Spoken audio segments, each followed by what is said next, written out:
Good morning, mga plangka. Maihaw, mano kita. Inihaw na baboy. Iwa kita pang ihaw. Taba no. Masarap to sa pang ihaw. Ayan. Ang nipis ganit, Monica nipis. Mag-ihaw. Masarap, diba? Pag mga ganito kataba na karne, makapal ang taba niya, masarap to pang ihaw.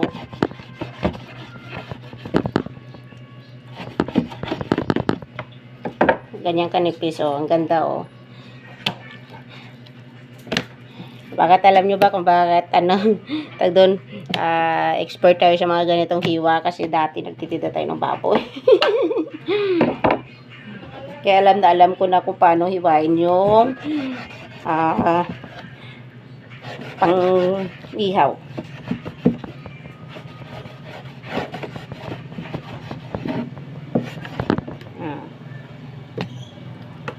Ito yung menu kapag oras na mataba talaga yung baboy. Masarap kumain ng ganito kapag inihaw. Huwag lang sabaw.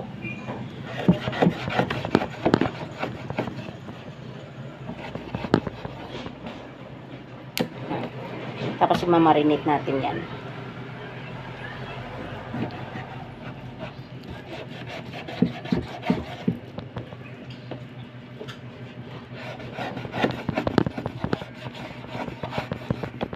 Ito yung tanghalian namin.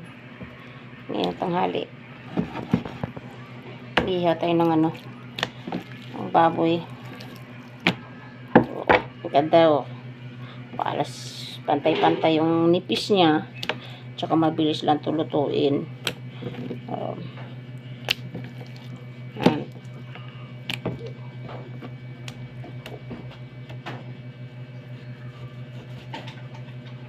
Masarap kasi yung medyo may taba-taba. Kahit sabihin mo na bawal yan sa ganito, bawal sa ganyan. Pero masarap kapag inihaw.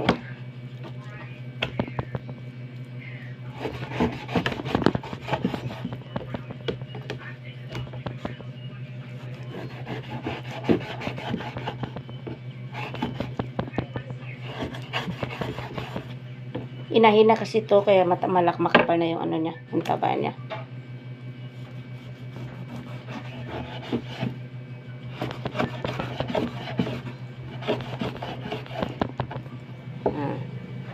Diba? Pantay. Ganda.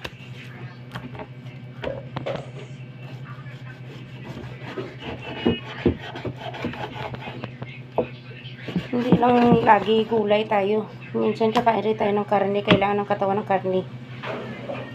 Kapag may pera. Kapag wala kang pera, di mag-taste tayo, no?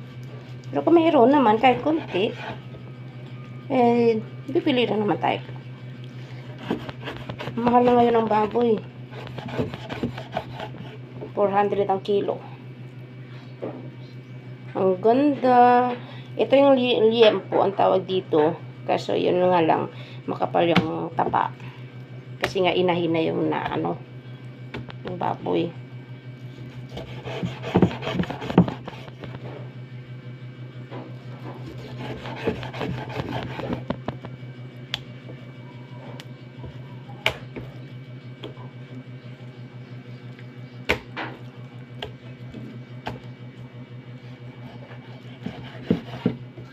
Alam ko na yan sa paghihiwa Mamarinate ko na yan hanggang mamayang gabi na naming ulam to. 5 kami, kaya bibilangin ko 5. 1, 2, 3, 4, 5. Isang kainan na yun.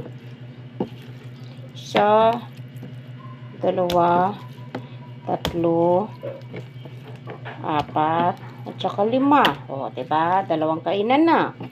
Tapos, itong mga pangdagdag lang to. Kunyari, siyempre, hindi naman malakas naman kumain minsan yung kasama natin. Ayan, dadagdagan natin. Dito naman. Hati-hati. Yan. Hati-hati lang. Diba? Yan lang yun. 2 kainan, budget. ah, 1 kilo at kalahati na yata to. Sobra mo isang kilo. Ito siguro malapit na 1 kilo to. Ito rin mga 3/4. Yan. Kaya dapat kailangan natin budgetin yung ulam natin para magkasya yung budget. Thank you guys!